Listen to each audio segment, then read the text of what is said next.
আসসালামু আলাইকুম এভরিওয়ান, সবাই কেমন আছেন? আল্লাহর অশেষ রহমতে আমরা অনেক ভালো আছি। কাছে কিংবা দূরে যে যেখান থেকে আমার ভিডিও দেখতেছেন, আশা করি আল্লাহ তাআলা সবাইকে অনেক অনেক ভালো রেখেছেন।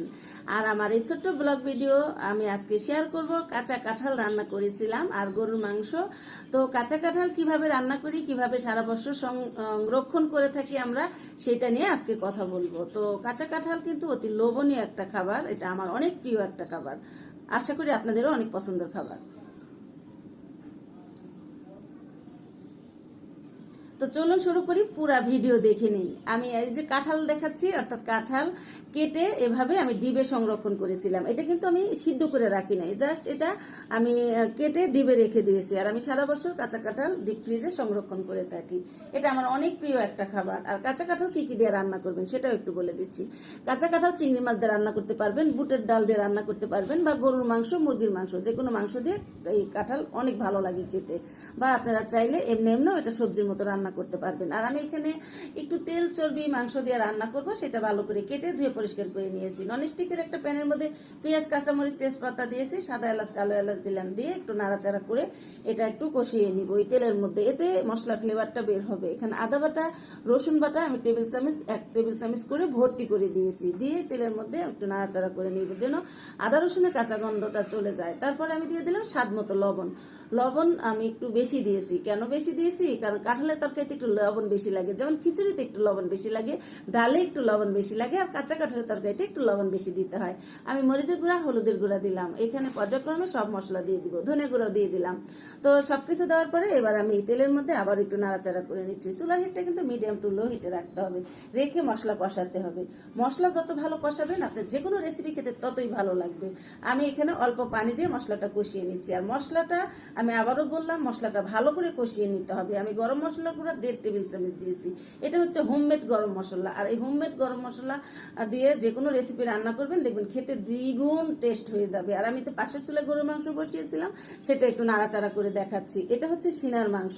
গরুর মাংসের যে সিনার মাংসটা থাকে সেটা কিন্তু অতি লোভনীয় থাকে। বিশেষ করে এটা আমার অনেক পছন্দের খাবার। আমার ছেলে মেয়ে, হাজবেন্ড এই সিনার মাংসটা পছন্দ করে না, তো এটা আমার জন্য রান্না করে নিচ্ছি। আর এখানে হচ্ছে কাঁঠালের তরকারি রান্না করবো। মশলাটা ভালো করে কষিয়ে নিলাম। মশলা থেকে যখন এরকম তেল ছেড়ে দিবে, তখন মনে করবেন আপনার মশলা পারফেক্ট কষানো হয়েছে। আর মশলা কষানো হলে উপরে একটু ফেনা ফেনা হবে। তো কষিয়ে নেওয়ার পরে এবার আমি মাংসগুলো দিয়ে দিলাম। এখানে প্রায় 3 পোয়ার মতো মাংস আছে। তো 3 পোয়ার মতো মাংস আমি একটু মিডিয়াম সাইজ করে কেটে নিয়েছিলাম, একটু চর্বি চর্বি মাংসগুলো নিয়েছি। এই মাংস দিয়ে এটা খেতে বেশি ভালো লাগে। তো আমি মাংস দেওয়ার পরে আমি 3-4 মিনিট ঢাকনা দিয়ে ঢেকে রেখে আমি 1-2 বার নাড়াচাড়া করে দিয়েছিলাম। তারপরে আপনাদের দেখাচ্ছি যে এটা অনেকটাই তেল ছেড়ে দিয়েছে, কালারটাও কিন্তু অনেক সুন্দর দেখাচ্ছে, আর এটা অনেক সুন্দর ফ্লেভার বের হয়েছে। সেটা তো আর আমি আপনাদের দেখাতে পারছি না। অনেক অনেক ভালো লাগছে এই কাঁঠালের তরকারি রান্না করতে। আর আমি অনেক এক্সাইটেড কখন এটা রান্না হবে, কখন খাবো। তো এটা সত্যি আমার অনেক অনেক পছন্দের একটা খাবার, কাঁচা কাঁঠালের তরকারি। আর এভাবে আপনারাও রান্না করবেন, কেমন হয় অবশ্যই বড় আপুকে জানাবেন। আর এই তো মশলা কষাতে কষাতে আমি গরুর মাংসটা আবার একটু নাড়াচাড়া করে নিচ্ছি। আর এটা কিন্তু কষানো হয়ে গেছে।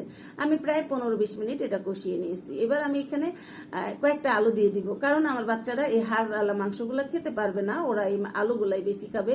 কারণ আমি যখন মাংস রেখেছিলাম আমি খেয়াল করি নাই যে এটার মধ্যে শুধু সিনার হাড় ছিল, তাহলে আমি হয়তো বিভিন্নটা মিশিয়ে রাখতাম। তো যাই হোক, ওটা রান্না করব। আলু দিয়ে ঢাকনা দিয়ে ঢেকে রেখেছি, আর 2 মিনিট কষিয়ে নিব। এই পাশে কিন্তু আমার কাঁঠালের তরকারির জন্য মশলা মাংস কষানো হয়ে গেছে। আর দেখে কিন্তু অনেক ভালো লাগছে, কারণ এটা থেকে তেল ছেড়ে দিয়েছে। আর আমার কাছে এই যে এরকম যে তরকারি কালার হয় আর এই যে বুদবুদ বুদবুদ শব্দ হয়, সেটা আমার অনেক প্রিয় একটা শব্দ। এই শব্দটা আমার অনেক ভালো লাগে। তো এটা কষাতে কষাতে আমি এই পাশে কিন্তু দুটাই খেয়াল করতেছি। তো ওটাও আমার দুইটা একসাথে রান্না হচ্ছে, আমি এই জন্য দুইটাই একটু পরপর দেখাচ্ছিলাম।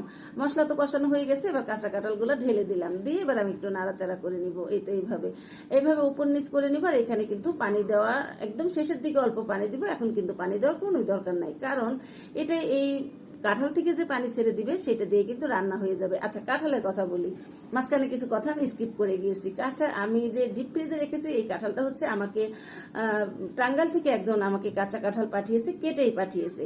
তো আমি কিভাবে রাখি, আমি কিন্তু একটু ছোট ছোট করে কেটে বিচিটা আলাদা করে রাখি, আর কাঁঠালের ইয়েটা আলাদা করে রাখি। কারণ বিচিটা যদি নর্মালি ফ্রিজে রাখা যায় তাহলে একটু নরম হয়ে যায়, আর সিদ্ধ করে রাখলে এটা আপনারা তরকারি বা ভর্তাতেও খেতে পারবেন, চাইলে আপনার এর সাথেও দিতে পারবেন। তো আমি বিভিন্ন রকম ভাবে আমি বক্সে বক্সে রেখে দিই। যাই হোক, আমি অনেকটা কষিয়ে নিয়েছি। প্রায় 20 মিনিট কষানোর পরে আমি অল্প পানি দিয়ে দিয়েছি, আমি এখানে 1 কাপের মতো পানি দিয়েছি, দিয়ে ঢাকনা দিয়ে জাস্ট একটু নাড়াচাড়া করে মাখা মাখা করে নিব। আর এটার ফাইনাল লুকটা আমি দেখাবো, তবে আমি একদম বলে নিয়ে দেখাবো তা না, কারণ এই কাঁঠাল তরকারিটা আমি গরম গরম চুলাতে থাকবে আর আমি গরম গরম খেয়ে নিব। এরকম এটা গরম গরম খেতে বেশি ভালো লাগে। আর এটা চাইলে আপনারা রুটি, পরোটা, পোলাও, মাংস সবকিছুর সঙ্গে খেতে পারবেন। চাইলে আপনারা এমনিও প্লেটে নিয়েও এই রেসিপিটা খেতে পারবেন। আমরা ছোটবেলা আমার মা আমাদের এভাবে খাওয়াইতো। আর এই তো মাংস রান্না হয়ে গেছে, কালারটা দেখাচ্ছি। কালার দেখে কিন্তু আপনারা বুঝতেই পারতেছেন এটা দেখতে যেমন সুন্দর হয়েছে, খেতে তার চাইতে দ্বিগুণ টেস্ট হয়েছিল। আর এই তো আমার রান্না হয়ে গেল, আমি একটু কাঁচা কাঁঠালের তরকারিটা আবার একটু দেখিয়ে দিচ্ছি। হয়ে গেছে ফাইনাল লুক। তো কেমন লাগলো আমার রেসিপি অবশ্যই অবশ্যই কমেন্টে জানাবেন। আল্লাহ হাফেজ।